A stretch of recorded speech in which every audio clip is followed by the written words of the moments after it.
Hoje nós vamos falar a respeito de um assunto que é um assunto bastante polêmico, de certa forma, e ele é um assunto que ele traz seus desafios no entendimento com relação ao que ele de fato significa, da forma como a Bíblia coloca para nós, né? Que é falar a respeito do mundo, né? No mundo tereis aflições. Mas o que é esse mundo, né? Como é que a gente pode entender esse mundo que é colocado nas Escrituras? Então, para nós é um desafio. Queria começar com uma oração, vamos orar?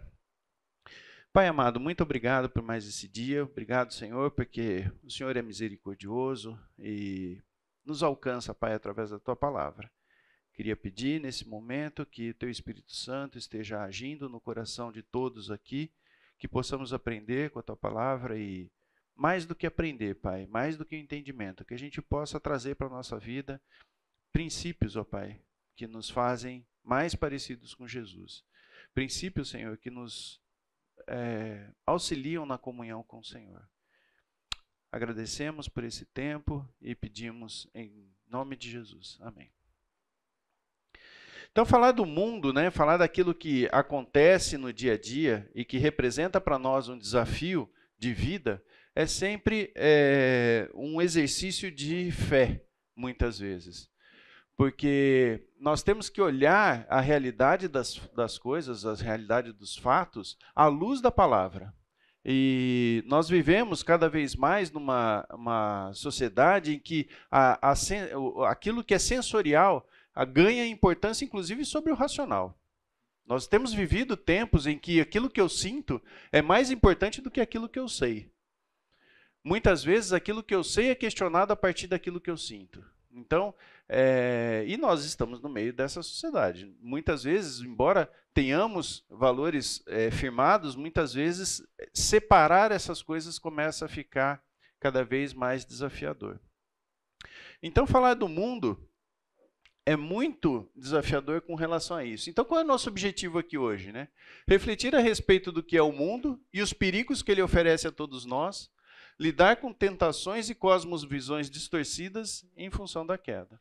Primeiro ponto que nós precisamos ter consciência é que, após a queda, o plano que Deus tinha para a humanidade, e isso não é um plano B, isso já estava na concepção no início, mas de qualquer forma houve uma alteração prevista por Deus, desenhada por Deus, mas que modificou a relação que nós temos com o mundo e com o próprio Deus. Essa percepção e esse conhecimento ele é fundamental para que a gente entenda o que nós vamos falar hoje aqui. Las Vegas, né, é conhecido como a cidade do pecado, né? Existem alguns filmes, inclusive, eu nunca fui para lá, mas que eles falam nos filmes, né? O que é feito em Vegas, fica em Vegas. Então é como se fosse uma licença para pecar, né? E lá você pode desfrutar de tudo que a vida, né, a carne pode oferecer em abundância. É como se fosse de fato um parênteses na vida e você vai para lá e você não tem que prestar contas do que acontece lá. E situações assim, ela, para nós, não representam grandes desafios. Porque, de certa forma, aquilo que é errado, aquilo que é contrário à visão bíblica do que é a vida com Deus, ela é muito evidenciada. Quando você está num ambiente como esse, o preto e o branco eles começam a ficar muito claros. Então você sabe quais são os contornos daquilo que é errado e daquilo que é certo. Então, em situações onde o pecado ele é claramente declarado, o desafio para nós é menor. Porque ele nos, de certa forma, ele nos escandaliza. E que bom seria se o mundo se apresentasse para nós sempre com esse contraste. Claramente o que é errado, claramente o que é certo. Mas nós sabemos que a realidade das nossas vidas não é assim. A maioria dos pecados, daquilo que a gente tem para aprender com relação à Bíblia, ela não é tão clara. Não a Bíblia, as situações. E nós precisamos desenvolver uma sensibilidade cada vez maior para perceber o que está por trás de situações que se apresentam a nós. O meu sogro, ele sempre defendeu, né, a Débora, ela sempre estudou em escola católica. E tinha uma razão para isso, porque ele falava assim, olha, é tão distante que eu consigo, que a Débora consegue, mesmo criança, identificar aquilo que de fato é a palavra de Deus daquilo que não é. Por quê? Porque está muito claro. Enquanto que em escolas seculares, ou até escolas evangélicas, de certa forma, a coisa fica muito cinza. E aí fica difícil de separar uma coisa da outra, né? Então, um dos principais conceitos que nós precisamos refletir hoje é: o mundo ele não se apresenta a nós tão claramente contrário à palavra de Deus.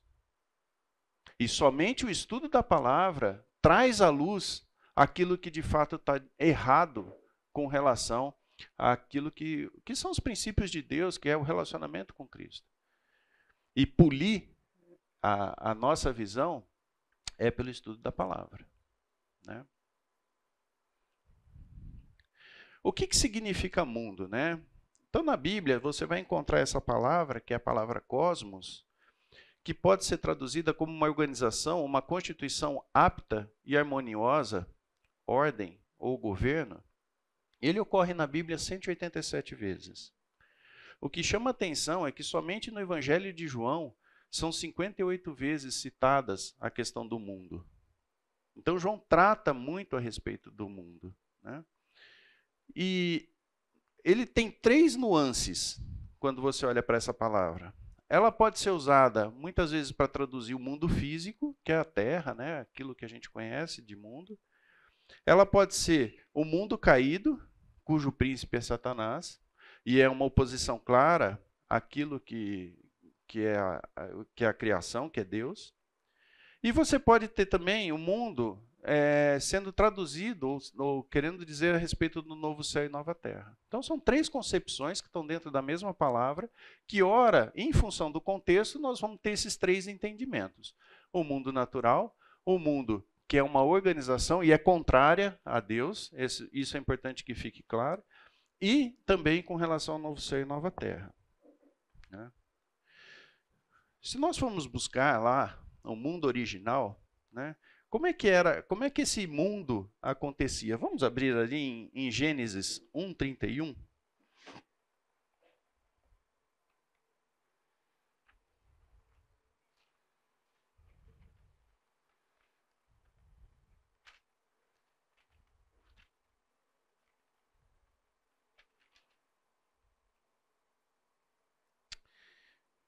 O texto diz assim: viu Deus tudo quanto fizera, e eis que era muito bom.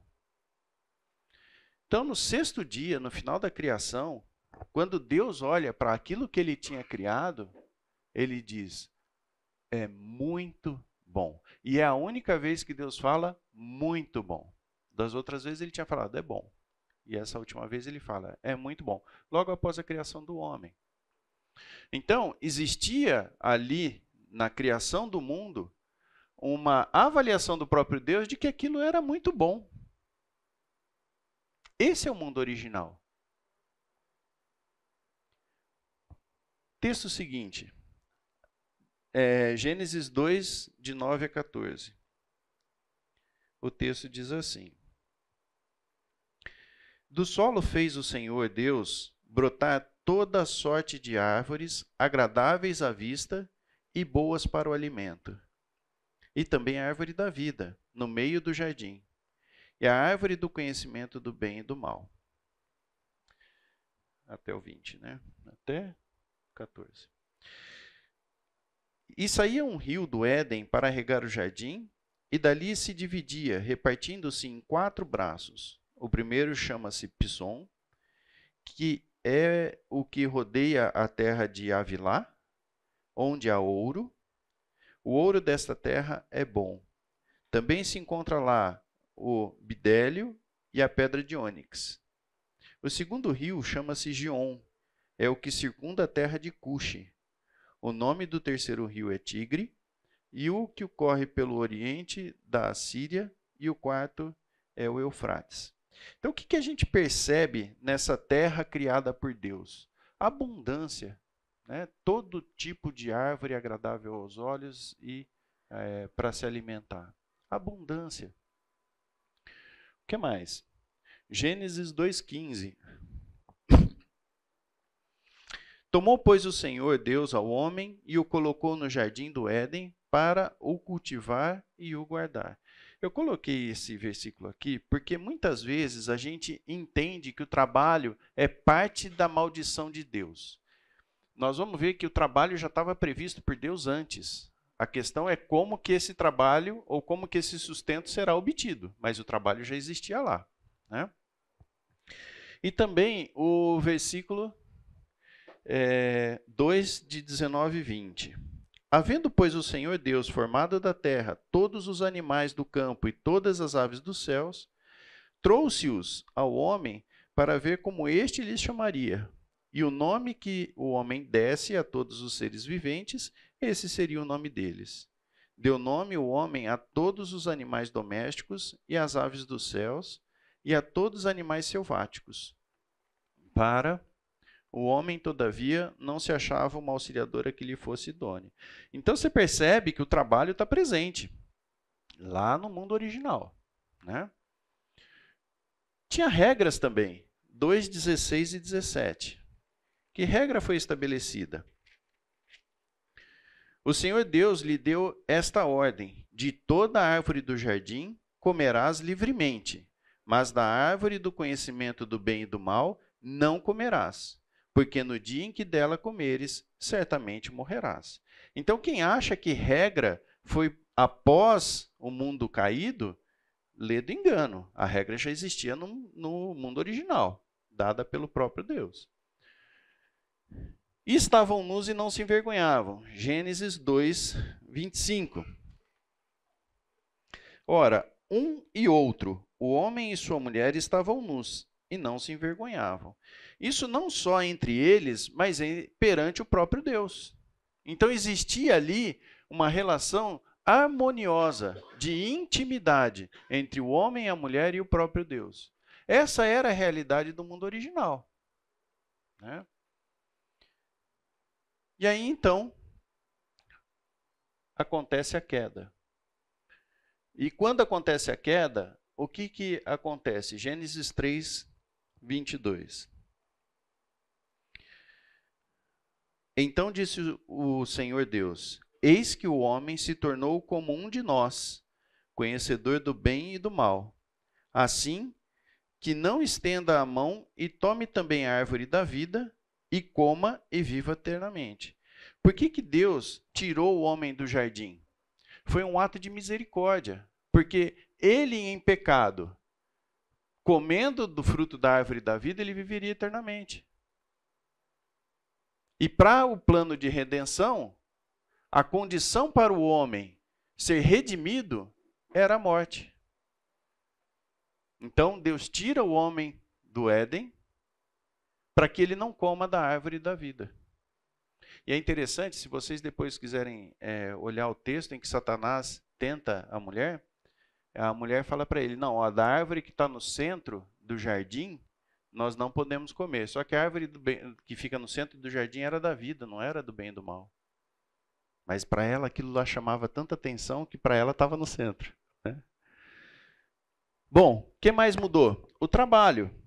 Gênesis 3, 17 e 19, que diz assim: E a Adão disse: visto que atendeste à voz da tua mulher e comeste da árvore que eu te ordenara não comesses, maldita é a terra por sua causa. Em fadigas obterás dela o sustento durante os dias da tua vida. Ela produzirá também cardos e abrolhos, e tu comerás a erva do campo. Do suor do seu rosto comerás o teu pão, até que tornes a terra, pois dela fostes formado, porque tu és pó, e ao pó tornarás. O que mais? Gênesis 3, 23. O Senhor Deus, por isso, o lançou fora do jardim do Éden, a fim de lavrar a terra que lhe fora tomado. Expulso o homem, colocou querubins ao oriente do jardim do Éden, e ao refulgir de uma espada que se revolvia para guardar o caminho da árvore da vida. Então, o que mudou em relação ao mundo original e o mundo caído? Tudo. Só tudo, né? Mudou a relação do trabalho, mudou a relação do marido e da mulher, do homem e da mulher, mudou a relação com o próprio Deus. E se nós resgatarmos aquilo que nós falamos na aula anterior, nós perdemos o acesso à vida Zoe. Porque a vida Zoe é a vida representada pelo próprio Deus. Então, tudo isso se modificou em função do pecado. E esse pecado hoje faz parte do mundo que nós vivemos. Não temos como fugir dessa realidade, né? O pecado está presente e esse pecado, a gente fala que ele está no mundo, mas ele está dentro de nós. Nós temos uma natureza pecaminosa e a nossa carne inclina para o pecado. A própria palavra diz isso, né? Então, basicamente, quando o pecado entra no mundo, o que ele faz é a separação do homem com Deus. E essa separação vai ter seus efeitos multiplicados na nossa vida de maneira muito exponencial. De certa forma, o que aconteceu conosco é que nós passamos a enxergar a realidade dos fatos dessa forma, sem nitidez. Nós perdemos a capacidade de enxergar os contornos. Então, quando nós falamos de Las Vegas, que é um lugar onde claramente, explicitamente, o pecado está exposto, ainda que a gente enxergue de maneira não nítida, o pouco que a gente enxerga de maneira clara. A gente sabe, olha, ali de fato existe pecado. Mas e no nosso dia a dia? E na relação com as pessoas? E na relação na igreja? E na nossa relação com o nosso marido, com a nossa esposa, com os nossos filhos? A nossa vista está turva. E muitas vezes a gente perde a condição de enxergar nitidamente aquilo que é a vontade de Deus para a nossa vida. Quantos de nós já viveram situações que falam assim, não sei o que fazer? Verdade ou não é? Quantos de nós vai estudar a Bíblia e estuda a Bíblia e fala assim, não consigo enxergar o que Deus quer falar para mim nesse trecho? Se não fosse o Espírito Santo, nós seríamos incapazes de entender o que a palavra de Deus fala. Então, essa é a nossa realidade, né? O Erasmo, um irmão aqui da igreja, ele usa uma representação que eu acho muito ilustrativa. Ele fala o seguinte, quem dera a vida com Deus fosse água e óleo, né? Então, você sabe onde está o óleo, você sabe onde está a água. Tudo bem separado, com uma linha clara, onde está um e o outro, eles não se misturam, não é? Seria muito mais fácil viver dessa forma. Mas a nossa realidade é muito mais parecida com café com leite. Onde que está o café? Onde que está o leite? A gente não consegue separar exatamente onde está. A gente sabe que lá está presente o café e lá está presente o leite. No nosso caso, lá está presente os princípios bíblicos e lá está presente o pecado. Mas qual é a proporção, aonde que está um e aonde que está outro, é impossível de separar. E isso, inclusive, é importante a gente dizer, porque muitas vezes, numa aula como essa, nós fazemos uma separação didática, para a gente poder entender o que é o café e o que é o leite. E aí, quando você vai aplicar na sua vida, você fala assim, mas não está separadinho, né? Da forma como a gente aprendeu lá na escola bíblica. E é uma realidade, porque essas coisas se misturam. E a gente passa a viver a vida de uma forma que a necessidade de enxergar o que é a palavra de Deus e aquilo que é o mundo traz para nós um desafio adicional. E como que a gente consegue desenvolver sensibilidade para essas coisas? É sempre uma questão de estudar a palavra de Deus. Quanto mais você estuda, quanto mais você se aproxima de Deus, essas coisas vão ganhando maior nitidez. Então, quando a gente fala, né, que a pessoa vem no domingo, na igreja, vai ficar enxergando turvo por muito tempo. O que de fato consegue fazer um exercício de enxergar com nitidez aquilo que Deus fala é o estudo na palavra de Deus. E é muito interessante, né? Acho que eu comentei isso na aula passada. Quantas e quantas vezes você volta em um texto em que você entendia que tinha não, aqui eu tô bem, né? E aí você vai estudar de novo o texto e você fala, nossa, olha, isso daqui eu não tinha percebido. A palavra continua a mesma? Continua a mesma, mas você não é o mesmo. Experiências que você pôde viver com Deus fazem com que você desenvolva sensibilidades diferentes, você viva sensações diferentes com relação à própria palavra. E aí, quando você volta naquele texto, embora o texto seja o mesmo, você não é o mesmo. E você passa a enxergar detalhes que antes você não tinha visto, né? Então, essa é a grande, o grande desafio que a gente tem com relação ao texto, né? Ainda ontem a gente estava conversando, né, Henrique, sobre o exemplo que Eusébio trouxe para nós no culto passado em relação a Saulo e Silas, que está descrito lá em Atos 16. Que visão de mundo! Que privilégio ter aquela visão onde eles foram açoitados, foram presos e cantavam louvores ao Senhor e oravam, a ponto de incrédulos, no momento em que houve a oportunidade de fugir, decidirem ficar. Que visão de mundo! E muitas vezes a gente passa por coisas tão menores, né? E a nossa atitude qualquer é reclamar. Senhor, por que comigo? Né? Então, o que estava envolvido ali com Saulo e Silas? Uma visão clara do que é o reino de Deus. A visão deles muito mais nítida do que essa. Eles conseguiam enxergar claramente que ali tinha algo a ser feito, né? E não perderam a oportunidade de fazer, de realizar. Mas quais são os riscos que o cristão tem na sua vida, né, no seu caminhar com Cristo? Uma vez eu participei de um estudo com o pastor Heber Campos Júnior, lá em Caldas, né? E ele dizia o seguinte, que no entendimento dele, existiam dois tipos de pais. Pais, né? Mãe e pai. Não de paz. De pais. Alguns pais deixavam o filho fazer tudo, né?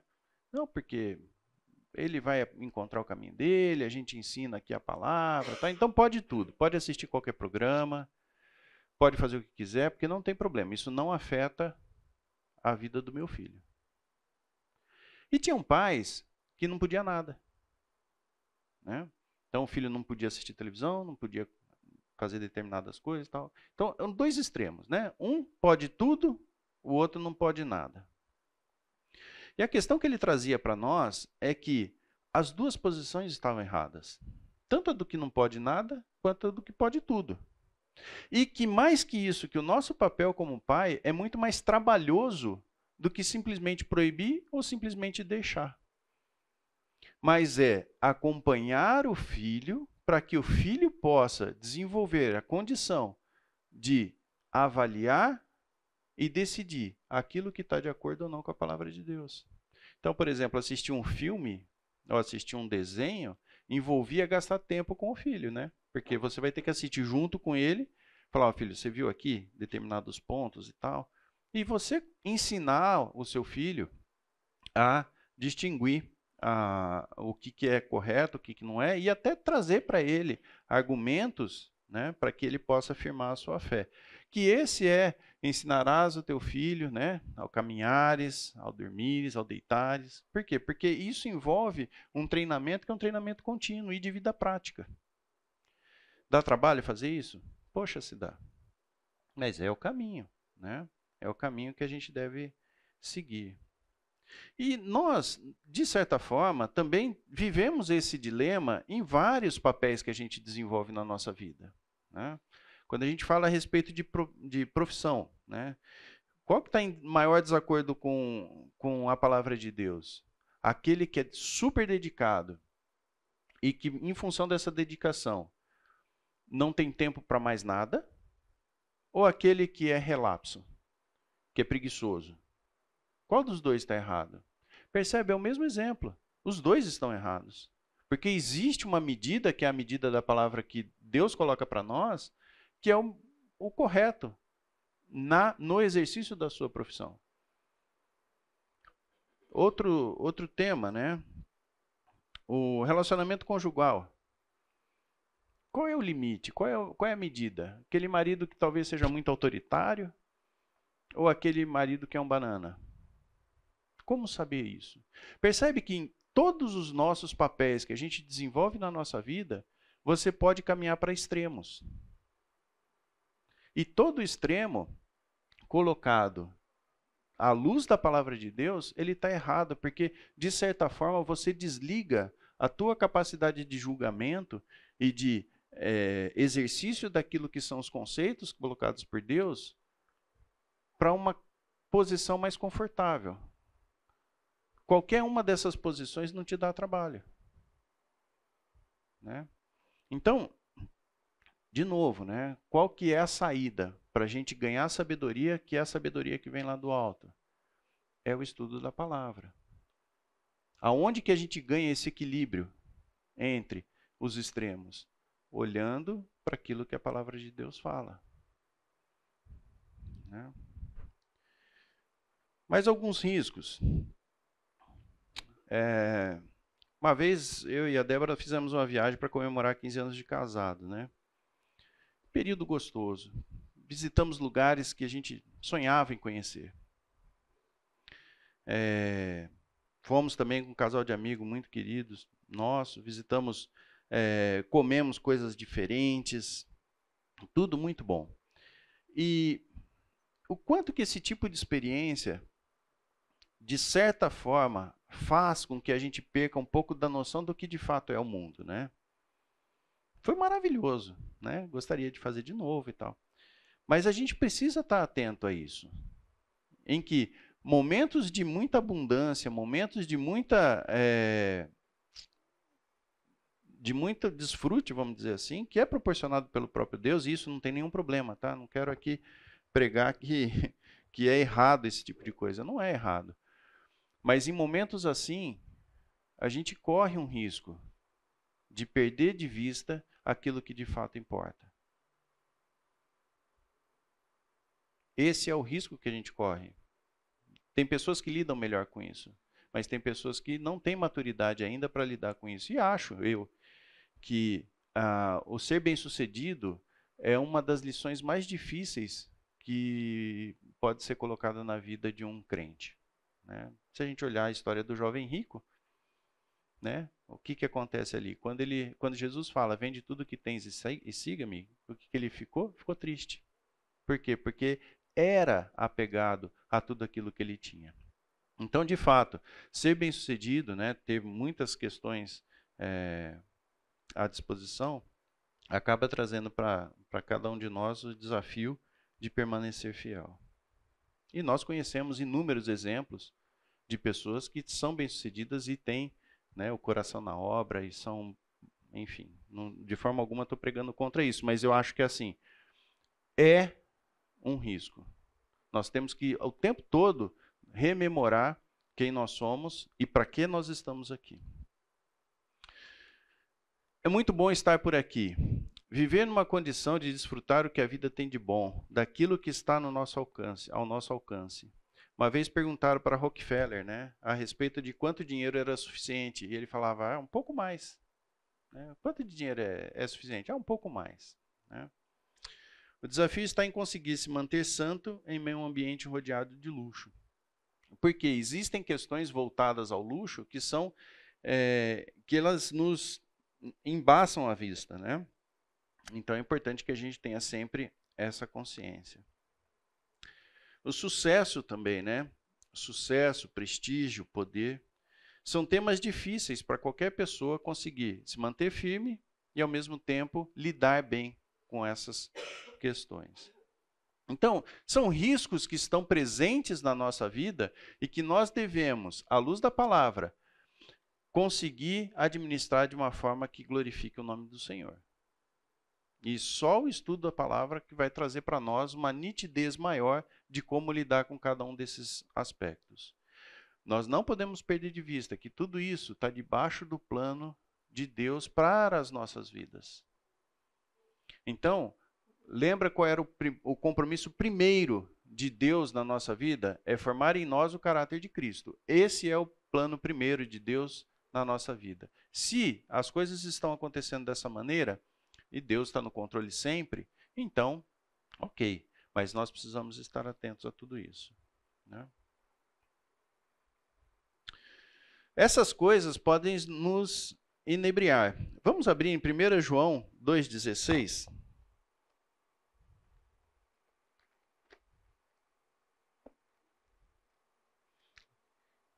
1 João 2,16. Eu vou ler o 15, só para que o recado fique mais claro, né? Não ameis o mundo, nem as coisas que há no mundo. Se alguém amar o mundo, o amor do Pai não está nele. Porque tudo que há no mundo, a concupiscência da carne, a concupiscência dos olhos e a soberba da vida, não procede do Pai, mas procede do mundo.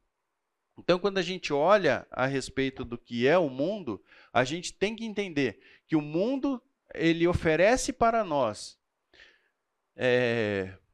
várias coisas que nos atraem. E você pode ser crente há muito tempo, crente maduro, saiba que essas coisas elas acabam atraindo porque nós temos dentro de nós a natureza pecaminosa que nos inclina para essas coisas.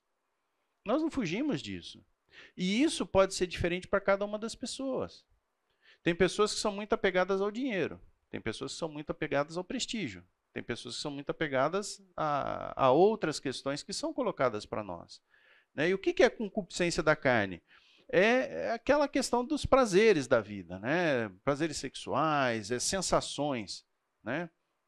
Concupiscência dos olhos é a cobiça, é o desejo de ter bens materiais. E a soberba da vida é a autoestima de si mesmo, de querer ser valorizada. Agora, em tempos de mídias sociais, o quanto que a gente corre o risco de estar exercendo exatamente todas essas questões, né?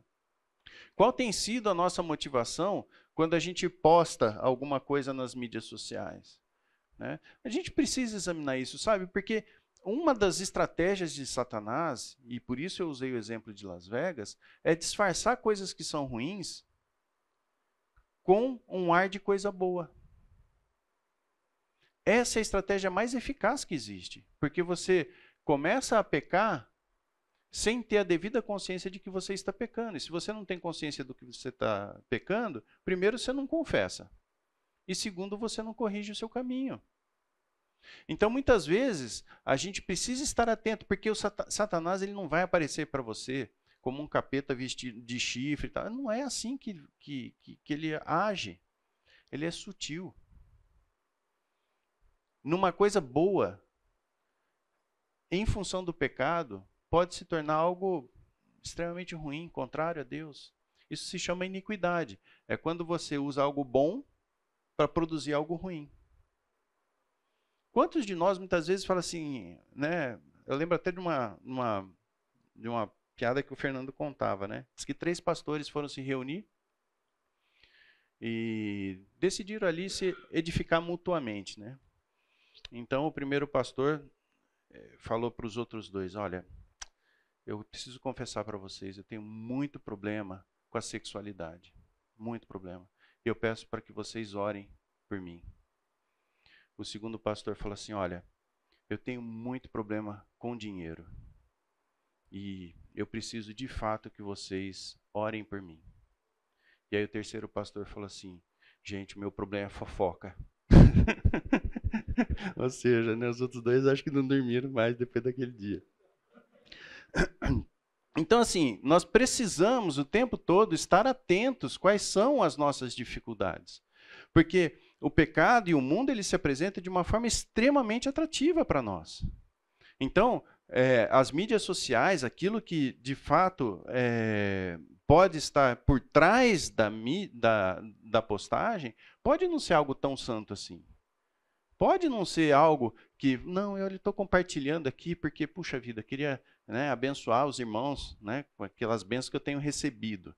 Pode não ser isso. Então, nós precisamos o tempo todo estar atentos àquilo que de fato controla a nossa vida ou, de certa forma, traz para nós esses desafios, né? Mas qual é a origem, né? Da onde que vem tudo isso? Ou como é que nós chegamos até aqui? Como é que o mundo caminhou e chegou até aqui? Eu quero fazer aqui 3 provocações de assuntos que são assuntos extremamente sensíveis, mas que talvez tenha essa característica de ser algo que está embrulhado num papel bonito, mas que, na verdade, pode minar a nossa vida com Deus. Então, olha só. Nós estamos aqui numa época que é chamada de pós-verdade, né?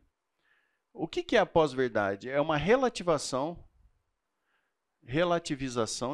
do conceito do que é verdadeiro. Não a partir daquilo que há comprovação com a realidade, mas a partir das convicções que as pessoas têm. E essa é uma frase do Mário Sérgio Cortella, né? Como é que a gente perde a capacidade de se indignar com as coisas? Como é que a gente perde a capacidade de olhar para determinadas situações e, de fato, se escandalizar com situações que são extremamente contrárias àquilo que é o reino de Deus? Nós estamos vivendo uma época assim, em que as pessoas não se escandalizam mais. Por quê? Porque existe uma questão que não é a verdade. Cada um tem a sua verdade. Você tem a sua, eu tenho a minha. Esse é o princípio bíblico? É isso que a Bíblia fala? O que Jesus falou enquanto esteve aqui? Eu sou a verdade. Não existe pós-verdade. Só que na medida em que a gente assimila esse tipo de conceito, a gente passa a ter uma postura em que você não questiona a respeito das verdades que existem dentro da palavra de Deus. Mas, socialmente, isso é legal, não é? Quando alguém apresenta uma ideia que você sabe que é contrária àquilo que a Bíblia fala, mas não, eu vou respeitar porque ele tem a verdade dele, eu tenho a minha. Percebe como que é complicado? E muitas vezes a gente embarca nessa. Para de defender a palavra de Deus. Porque, puxa vida, né? Eu vou me expor aqui, né? E aí você começa a ver coisas que Deus separou e que o mundo tenta juntar. Tem coisas que Deus separou. O que é santo é santo, o que é profano é profano. Não dá para juntar essas duas coisas. Mas a gente acaba assimilando conceitos como esse, e isso tem impacto na nossa vida. Então, existe uma verdade absoluta, e ela está retratada na Bíblia. Isso é a verdade. E nós não podemos relativizar isso. E nem deixar de nos posicionar. Uma outra questão, uma outra provocação que eu gostaria de fazer, né? É o politicamente correto. O que temos hoje é apenas uma defesa simétrica da liberdade de expressão. Só é lícito aquilo que me agrada. Aquilo que me ofende deve ser proibido. Quantos de nós embarcamos nessa questão do politicamente correto? Em que a gente perde a capacidade de se posicionar em relação a assuntos que a gente deveria se posicionar. Não sei se em todos os assuntos, inclusive. Mas, poxa, não pega bem, né? Se eu fizer isso, eu vou ofender alguém que está aqui. E aí, como é que vai fazer? Então, percebe que o mundo ele é muito sutil, porque ele vai tirando da gente a capacidade de entrar em assuntos que a gente sabe que são assuntos polêmicos. E muitas vezes a gente peca por omissão, peca por não falar a respeito do que Cristo fez, a respeito de quais são os princípios que estão ligados a isso, né? Eu queria só para a gente poder ir para o intervalo, vamos abrir em João 12:34.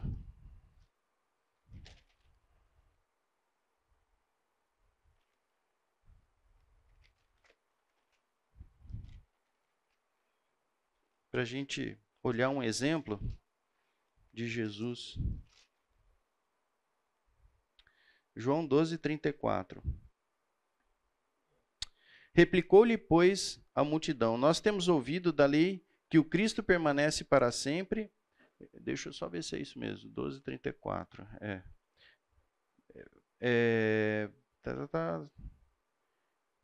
Eu vou procurar aqui. É aquela passagem onde que ele fala assim: raça de víboras, né? Jesus não foi politicamente correto ali, certo? Ele falou que tinha que ser falado. E ponto final. Raça de víboras. Tá bom? Vamos para o intervalo? O irmão trouxe aqui o texto correto, é Mateus 12:34.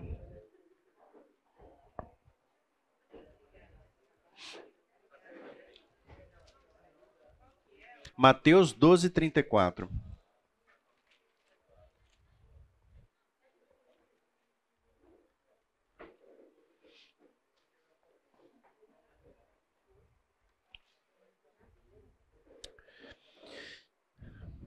O texto diz assim, ó: raça de víboras, como podeis falar coisas boas sendo maus? Porque a boca fala do que está cheio o coração. Então veja só, numa questão de posicionamento, Deus é muito claro, não tem essa de politicamente correto, não. Mateus 12:34. E, de novo, né, por que isso é um risco para nós? Porque nós vamos nos encharcando de conceitos que o mundo traz para nós como correto, né, e nobre. Quantos de nós já não olhou para o politicamente correto e falou assim, puxa, que legal, eu já vi isso. Só que você vai perdendo a capacidade de fazer aquilo que a Bíblia fala que é para fazer, de se posicionar. Tudo isso, gente, com sabedoria, tá? Com sabedoria. Peça a Deus que Ele dá livremente.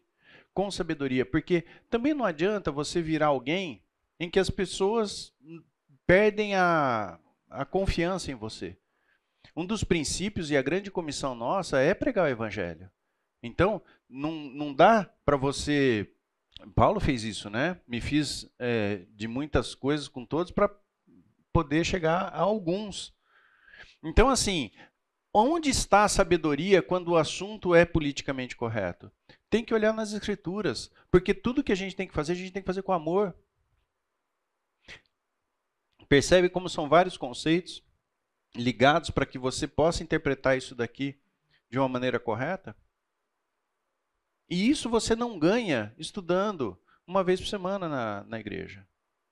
É o estudo da palavra que vai trazendo para você a sensibilidade e o conhecimento necessário para você lidar com isso, né? Que a gente tem vivido hoje na política. Dentro da igreja, não é no mundo não. É dentro da igreja. Essa é a forma como Deus concebeu para que a igreja agisse. Todas as vezes que você vai ver Cristo falando a respeito da igreja, ele fala a respeito da unidade. Nós vamos perdendo a capacidade de ouvir posições contrárias. Nós estamos perdendo isso. Se alguém pensa diferente de mim, ele é meu inimigo. E tudo isso, aonde que está a origem de tudo isso? A origem está no mundo. É o mundo entrando dentro da igreja e mudando a mente dos crentes. Algo que, de repente, a gente pode até entender como algo nobre, mas que não é. Muito cuidado. E por que isso acontece? Porque a nossa vida está turva. A gente não consegue enxergar o contorno. Como a gente não consegue enxergar o contorno, a gente assimila parte disso. E a gente passa a agir em função dessas questões. Uma terceira provocação que eu queria trazer para vocês em relação a esse tema, né? Então, lembrando só para que a gente possa fazer um resgate. A nossa vista, ela precisa ser lapidada pela palavra de Deus, para que a gente possa enxergar de forma mais nítida aonde estão os limites daquilo que é bom e daquilo que é ruim. Esse limite, ele vem através do estudo da palavra de Deus.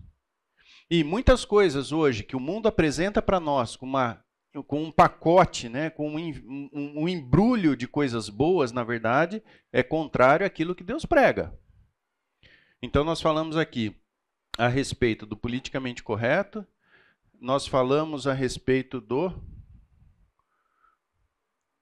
da verdade, né? A verdade, você tem a sua verdade, eu tenho a minha. E agora eu acho que vale a pena a gente passar um pouquinho, pois não. Só fazer uma observação, Lógico. você falou disso. Acontecendo uma coisa que está muito grave, né? Até eu agradeço que os pastores têm falado. Os irmãos estão julgando os outros por posições diferentes, julgando o outro menos cristão. Isso está claro, e ele está falando assim na cara dura, você é menos cristão porque você não enxerga como eu enxergo. Exatamente. E sobre assuntos mundanos, não é sobre assuntos claros, né, que está claro, né? Mas claro, sobre a minha ótica ele está claro, mas assim, não biblicamente. Então isso é uma coisa muito séria, porque você está julgando o outro menos, falando você é menos porque você está pensando isso. Exato. É a minha verdade. A tua verdade é a minha verdade. Gente, não existe isso, existe só uma verdade. E essa verdade é Jesus Cristo. A falta de tolerância, a falta de amor, a falta da unidade. Eu penso que o Satanás está assim, ó. Joia. Era isso que eu queria. Ontem, a gente estava falando a respeito de uma família, que a família não pode mais se reunir. Por causa de posição política, gente.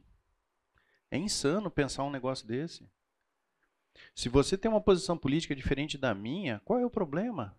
Vamos conversar? Vamos falar sobre?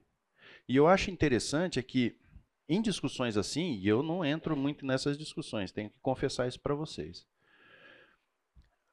O ataque deixa de ser em relação ao objeto para ser em relação à pessoa. É um absurdo isso. Você deixa de discutir. Percebe? Vocês vão entrar numa discussão a respeito disso daqui. A discussão sai daqui e vai para a pessoa. Ataques pessoais. Você é isso, você é aquilo. Você não enxerga. Gente, aonde que está a unidade? Pregada claramente na palavra do Senhor. Você tem uma posição contrária à minha? Ótima. Deixa eu entender teu lado. Deixa eu olhar. De que perspectiva você está defendendo essa ideia? Que não é uma verdade, sabe por quê? Porque verdade não é a política. A política não é verdade. Se é um lugar que não tem verdade nenhuma, é política, gente. Pelo amor de Deus. Mas cristãos brigando por causa de política. E não só política, né?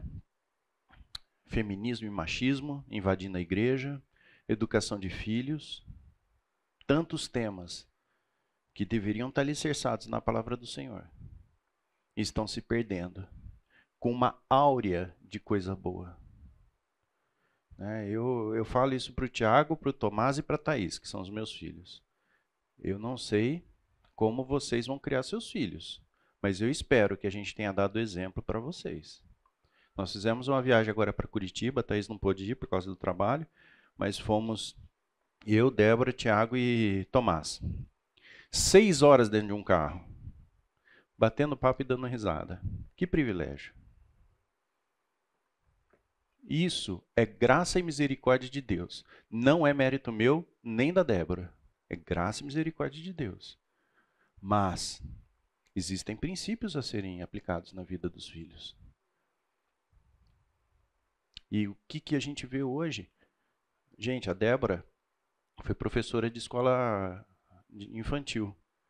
O dia que ela apanhou de um aluno na escola, ela desistiu de dar aula. Há anos atrás. Aonde nós estamos levando as nossas crianças? E eu não sei, eu gosto muito desse assunto, então isso me me deixa muito incomodado, né? E deixaram de olhar para a palavra de Deus. Objetivamente, a palavra de Deus fala da disciplina. Objetivamente. É claro. Isso não tem dupla interpretação. Está lá. Estude a respeito da disciplina. E aplique nos seus filhos. Eu, com os filhos na idade que eu estou, e de novo, gente, isso não é mérito meu nem da Débora, é graça e misericórdia de Deus. Mas vale a pena. Relacionamento conjugal. Deixa de ser graça e misericórdia de Deus o fato de você ter um bom relacionamento com a sua esposa, com o seu marido? Não, é graça e misericórdia de Deus. Mas existem princípios que precisam ser aplicados. É como aquele casal, olha, nós estamos separando, mas o que vocês fizeram? Nada. Justamente, se não fez nada, vai separar mesmo. Quem é casado sabe, tem que investir. Tem que investir, né? Eu lembro uma vez também, não lembro quem era o pastor, que falou assim, mas o senhor nunca pensou em separar da sua esposa? Eu falei, separar não, matar sim. Separar não pode, mas ficar viúvo pode. Então, uma terceira provocação para nós, e olha gente, eu me incluo 100% dentro disso, tá bom? 100% disso, meus direitos. Eu nunca vi uma época, e eu estou com 50 anos só, tá? Mas eu nunca vi uma época em que se falou tanto dos meus direitos. E os meus deveres? Não, isso daí é outra coisa. E os direitos do coletivo sobre o direito individual? Não, eu quero saber dos meus. Você defender seus direitos é algo ruim? Não, não é ruim. Mas quando isso começa a ser o foco da sua vida, centrado naquilo que são os seus direitos, isso é problema, gente. E a gente tem que estar atento a isso. Qual é o limite, né? O que a Bíblia fala a respeito dos seus direitos? Entrega para o Senhor. Ele vai cuidar dos seus direitos. Fique em paz. Eu passei lá no início da minha carreira, eu acho que eu não sei se eu falei para vocês, mas eu me converti aqui nessa igreja em 86. Então, frequento desde então essa igreja. E lá no começo da minha carreira, teve uma situação lá que eu fui difamado na empresa, né? E aí o Fernando falou para mim assim, cara, você é um privilegiado. Eu falei, Fernando, tá louco? Não, você é um privilegiado. Quando alguém difama você, ao invés de se preocupar com a sua reputação, que não pertence a você, pertence a Deus, foca na sua atitude. E as coisas se revelarão. Naquela época, né, novo, recém-convertido, falei, bom, vamos testar? Vamos colocar aquilo que é o princípio em prática para ver a mão de Deus agir? E foi exatamente isso que aconteceu. Eu foquei na minha conduta. Não fiquei me defendendo. Não fiquei, sabe, assim, aquele desespero, né? Deixa eu ver quem que ficou sabendo para eu tentar me defender, para eu tentar me justificar. Ele falou, não, foca na sua postura. Ele não falava postura, ele falava na sua... Bom, pode ser postura, na sua conduta. Foque na sua conduta. Seja obediente a Deus na sua conduta. E as coisas vão se resolver. E foi exatamente o que aconteceu. Eu não precisei ficar me justificando nem me defendendo, né?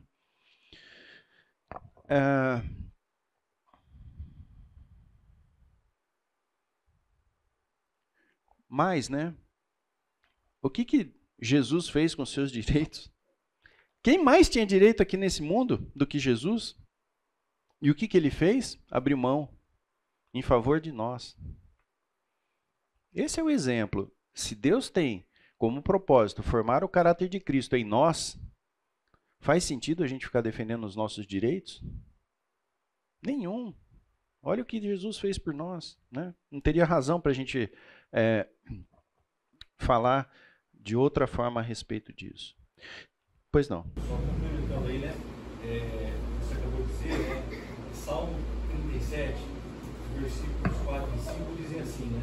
Entregue o seu caminho ao Senhor, confia nele e ele agirá. É ele que deixará claro como a alvorada como o sol do meio-dia que você é inocente. Sabedoria que vem do alto. Isso não combina com o mundo. O mundo vai falar o quê? Vai lá, se defende, né? Se justifica, não deixa barato. E Deus o que que fala? Deixa comigo. E as coisas se acertam. E sabe,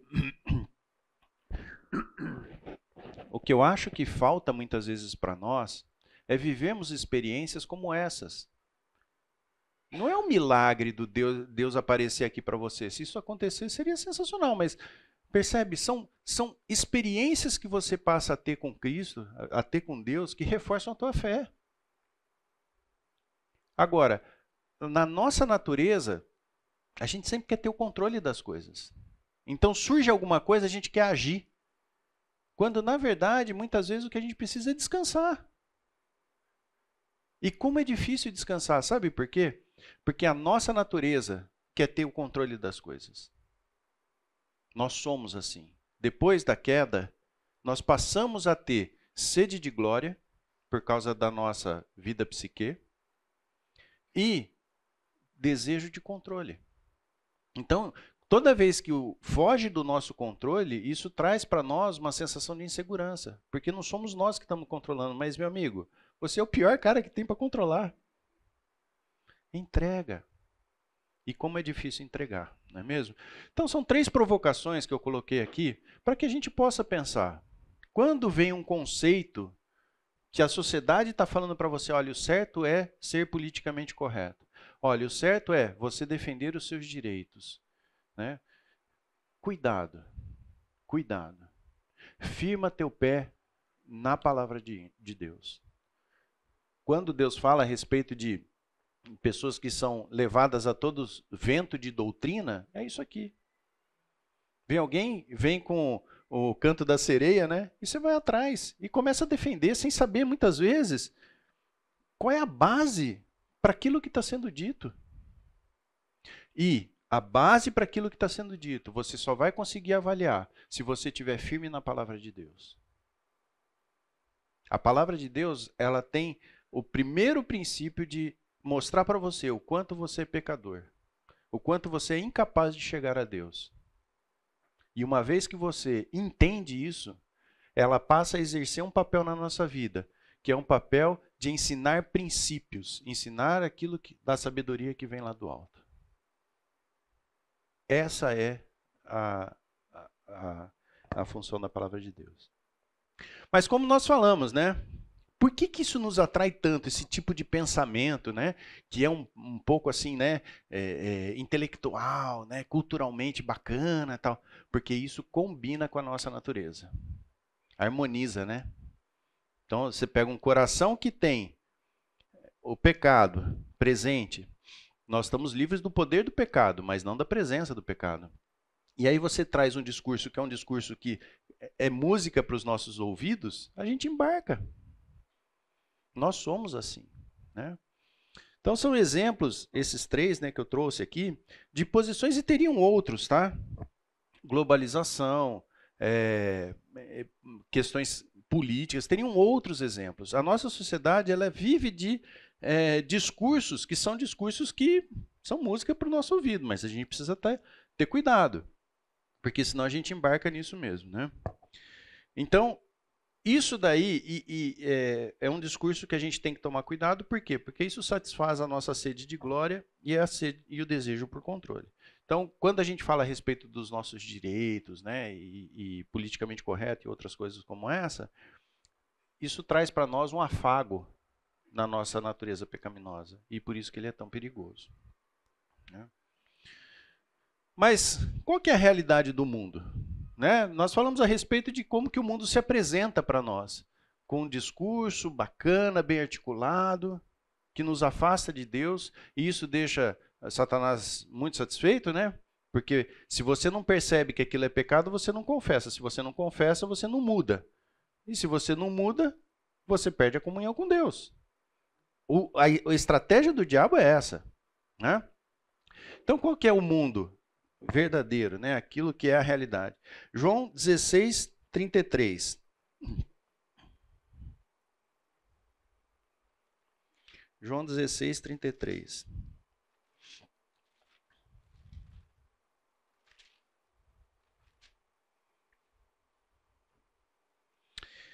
Essas coisas vos tenho dito para que tenhas paz em mim. No mundo passais por aflições, mas tende bom ânimo. Eu venci o mundo. Então, essas coisas que Jesus estava falando traziam a consciência de que no mundo nós teremos aflições.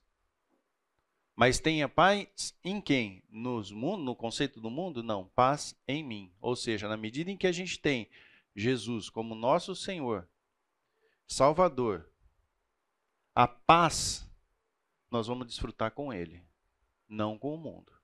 Né? João 17, 15. Está logo em seguida aí, né? Não peço que os tires do mundo, e sim que os guardes do mal. Eles não são do mundo, como eu também não sou. Santifica-os na verdade. A tua palavra é a verdade. Então percebe que aqui o que Jesus ora para Deus não é para que tire a gente do mundo. Porque nós temos pelo menos dois papéis a cumprir aqui. O primeiro, pregar o evangelho. O segundo, nos tornarmos parecidos com Cristo. Então, Jesus não está falando assim, ó, vamos tirar ele do mundo e deixar ele aqui guardadinho, né? Mas não, que eles estejam no mundo, cumprindo o papel que cabe a cada um de nós. E isso também é um recado para os pais. Aonde nossos filhos vão viver? É no mundo. Agora, preparados, né? Preparados. Mas não é para tirar do mundo, mas prepará-los para estar lá. Tá? Então, a realidade que Jesus coloca para nós existe o mal que nos atacará, existem as tentações, mas Jesus pede ao Pai para que os guardem, né? Para que nos guardem do mal. E para que a gente seja santificado na verdade. E a verdade é a palavra de Deus. Santificado significa ser separado. Então, a necessidade de que o mundo nos enxergue como alguém que é diferente, sendo sal e luz no lugar onde a gente está. Quando eu omito a minha opinião, quando eu me disfarço, né? Tem gente que fala que é crente agente secreto, né? Ninguém sabe que o cara é crente, né? Não, tem que ter posicionamento, tem que ter... tem que estar evidente, né, qual é a tua fé. 1 João 3,8 vai falar um pouquinho a respeito de quem governa esse mundo. Entendendo, e acho que isso é importante que isso esteja claro desde o início, né, do que a gente está falando aqui, esse governo é um governo debaixo da liberdade que Deus dá. Tá? Então, assim, às vezes a gente tem a tendência de achar assim, né, que é Deus contra o diabo. Gente, isso não existe. É Deus só. Aí o diabo, de vez em quando, Deus dá uma cancha para ele, pelas razões que cabem somente a Deus, que nós vamos ter que chegar lá em cima para perguntar. Mas não tem essa de Deus e o diabo. Não tem. É Deus, 100%. E, né, a palavra de Deus nos traz algumas questões em que Deus... permite, né, que o diabo haja. 1 João 3,8. O texto diz assim: aquele que pratica o pecado procede do diabo, porque o diabo vive pecando desde o princípio. Para isso se manifestou o Filho de Deus, para destruir as obras do diabo. Então percebe que o diabo tem uma atuação aqui na terra, né? O 10 é dito o seguinte: nisso são manifestos os filhos de Deus e os filhos do diabo. Todo aquele que não pratica a justiça não procede de Deus, nem aquele que não ama a seu irmão. 1 João 3,12. Não segundo Caim, que era do maligno e assassinou o seu irmão. E por que o assassinou? Porque as suas obras eram más e as de seu irmão justas. 1 João 5,19. O texto diz assim: sabemos que somos de Deus, que o mundo inteiro jaz no maligno. Então percebe que a palavra de Deus ela é muito clara com relação à filiação, né?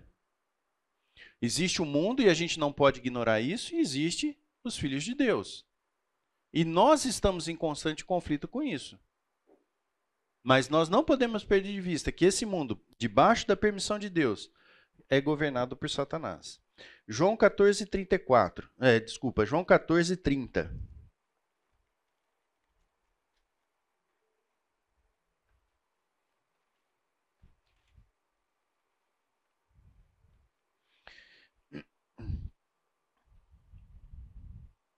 O texto diz assim: já não falarei muito convosco, porque aí vem o príncipe do mundo, e ele nada tem em mim. Ele não tem parte com Jesus. Então, uma das estratégias que a gente vê que Satanás utiliza para nos seduzir é falar pouco da verdade e depois complementar com conceitos que são errados. Como é que foi na tentação de Jesus? Satanás não usou texto bíblico para tentar Jesus? Parte verdade, parte mentira. Então, por isso que muitas vezes, quando a gente olha para alguns conceitos que o mundo traz para nós, eles têm uma aparência de verdade, eles têm uma aparência boa, porque ali dentro, muito provavelmente, tem um ou outro elemento que podem, inclusive, estar apoiado na Bíblia. Mas, na medida em que você estuda, você percebe que ali tem sutilezas que te afastam de Deus. E essa sensibilidade você recebe, você ganha, na medida em que você desenvolve sua comunhão com Cristo. Quando a gente fala de bons frutos, que é o galho ligado à videira, é justamente a capacidade que nós recebemos do próprio Deus de desenvolver sensibilidade em relação aos assuntos que estão colocados, né? 1 João 5,18. 1 João 5,18.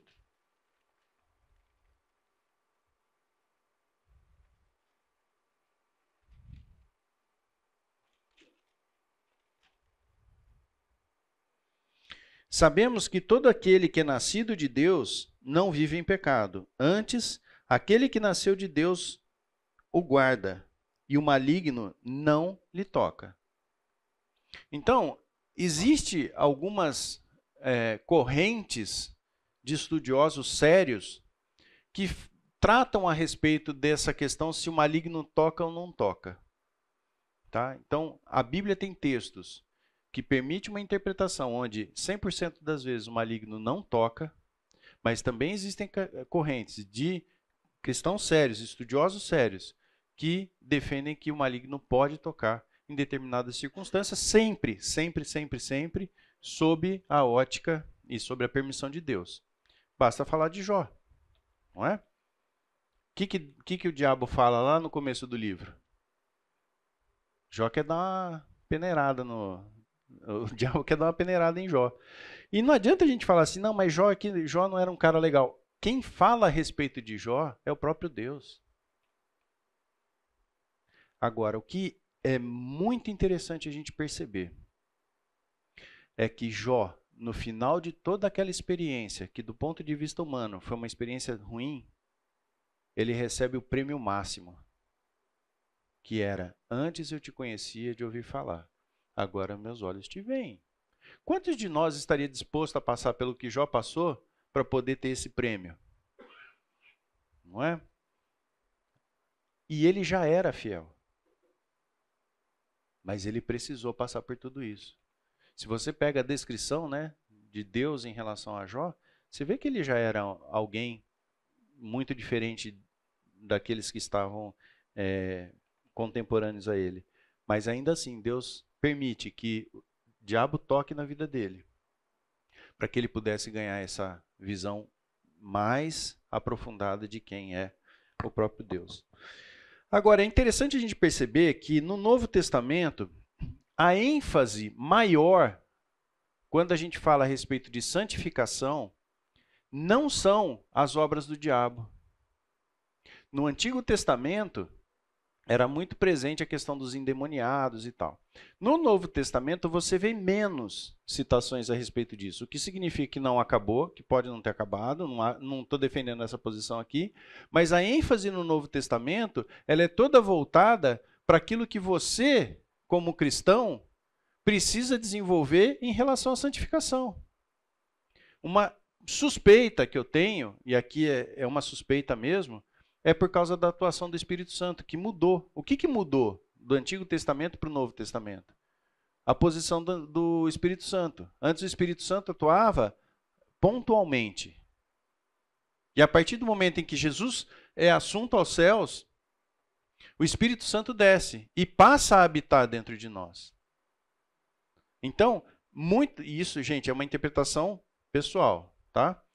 Mas, em função dessa mudança que houve, é muito provável que tenha mudado também a atuação de Satanás e dos demônios no nosso contexto, né? na fase da história que nós estamos. Mas nós não podemos perder de vista que Satanás existe e que ele está aí. Né? E muitas vezes eu penso que ele atua dessa maneira, com determinadas pessoas bolando planos, né, para trazer o Filho de Deus para o mundo. E de uma maneira muito sagaz. Né? Não podemos achar que Satanás é um Zé Chulé que não sabe das coisas. Né? Eu já tentei desligar essa encrenca aqui. Tá certo? Então, ele existe, existem textos que falam que ele não toca no cristão, mas também tem textos que falam que em determinadas circunstâncias Deus permite, mas a gente nunca pode perder de vista que ele é o príncipe desse mundo, mas ele está debaixo do poder de Deus, ele já foi vencido. Satanás não está competindo com Deus, longe disso. Ele já está vencido. E essa é a razão da nossa esperança. O mundo odeia o crente. João 15, 18.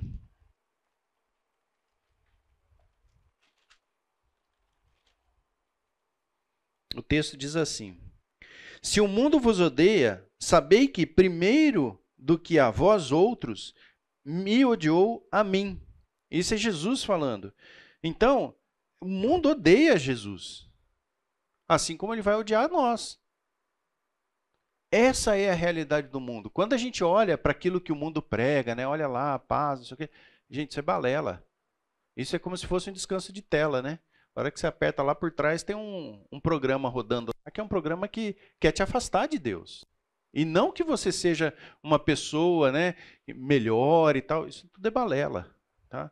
O mundo odeia a Jesus e odeia também ao crente. O mundo se alegrou com a morte de Cristo. João 16, 20. Em verdade, eu vos digo, que chorareis e vos lamentareis, e o mundo se alegrará. Vós ficareis tristes, mas a vossa tristeza se converterá em alegria. Isso na ressurreição e na glorificação de Cristo. Né? Então, o mundo, quando Cristo morreu, o mundo se alegrou. Vencemos a Cristo. Tudo aquilo que era promessa de Deus não se cumprirá, porque ele morreu.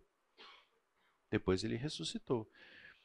Então, a gente precisa entender qual é a nossa posição em relação àquilo que é o mundo, né? Que é um sistema organizado para que a gente possa, nos afastar de Cristo.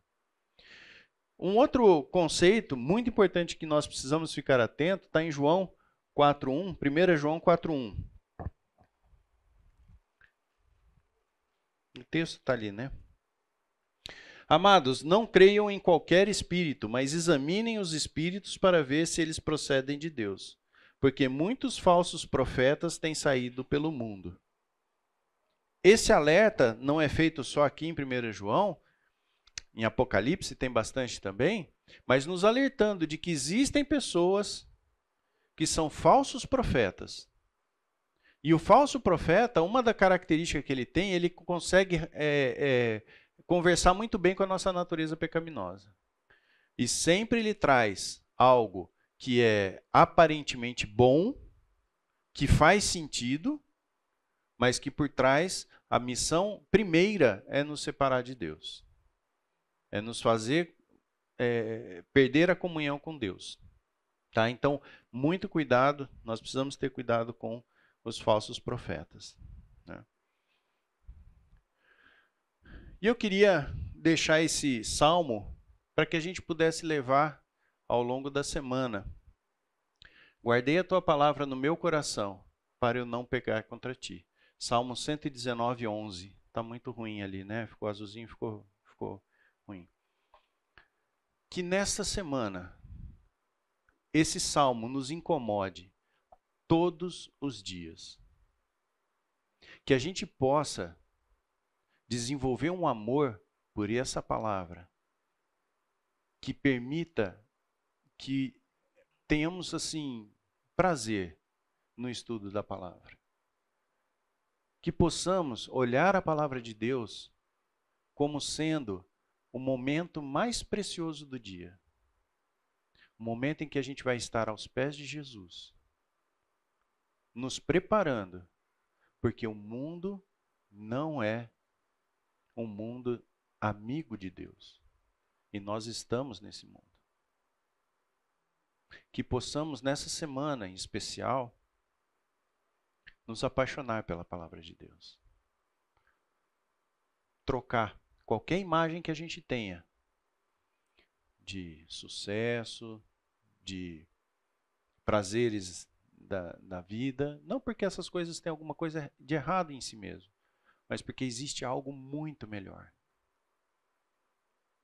que é a comunhão com Deus.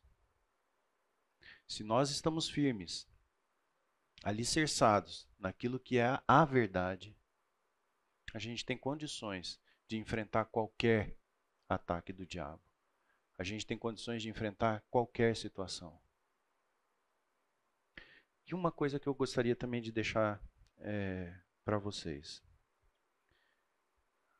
Quando você passa por algumas situações em que Cristo, ou que Deus está permitindo que você passe, se você não tem a percepção peneirada pela palavra, você perde de vista muito do sabor que aquela experiência pode te trazer. É mais ou menos o seguinte, você perde a sensibilidade. Então, a beleza daquela experiência, muitas vezes, vai se perder. Eu não sei se vocês já viveram, talvez aí o pessoal da Covid, né, que perdeu o olfato, perdeu o paladar, às vezes estava comendo a melhor comida, mas perdeu a capacidade de desfrutar daquela experiência. E essa sensibilidade, a nitidez, você só vai ganhar se você se apegar à palavra. Permitir que o Espírito Santo fale ao seu coração. Permitir passar por tantas experiências que do ponto de vista humano são difíceis, mas que você se sente no colo do Senhor. Vale a pena. Vale a pena. Então que nessa semana nós possamos estar com esse salmo, né, na nossa mente. Guardei a palavra no meu coração, para que não pecar contra ti. E o fato de eu ter a palavra no meu coração vai me dar todo o subsídio para eu olhar para as situações, identificar quais são os pontos que estão em desacordo com aquilo que a palavra de Deus fala e poder desfrutar das experiências que Cristo nos proporciona através do nosso dia a dia. Não tem lugar melhor para estar do que aos pés de Cristo. Que isso possa ser uma verdade na nossa vida. Às vezes a gente fala a respeito disso e, legal, um dia quem sabe. Não, que seja essa semana. Que seja a partir de agora, né? A gente possa viver tudo isso. Vamos orar? Senhor Deus, muito obrigado, Pai, porque a Tua palavra é tão rica e tão profunda. E nos prepara, Senhor, para qualquer experiência que possamos viver. Que cada um aqui, Pai, ganhe a consciência, ganhe, Pai, a disposição em se debruçar na tua palavra, Pai. Ainda que com entendimento não claro, mas que teu Espírito Santo, Pai, haja na vida de cada um aqui, para mostrar, Pai, quão belo é a comunhão contigo. Que possamos, Senhor, estar atentos às ciladas do diabo. Que possamos, Senhor, desenvolver sensibilidade para distinguir cada momento da nossa vida. Que tenhamos, ó Pai, uma consciência plena de quem Tu és e de quem nós somos. Que Teu Espírito Santo, Senhor, tenha liberdade nas nossas vidas. Que Ele nos acuse, Pai, e que possamos desfrutar do perdão que somente há em Ti.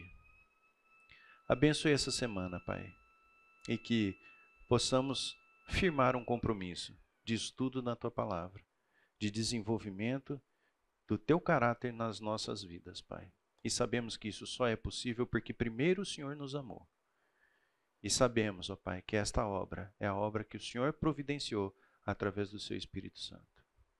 Abençoa-nos em paz, ó Pai, e que possamos ter paz contigo. Em nome de Jesus. Amém.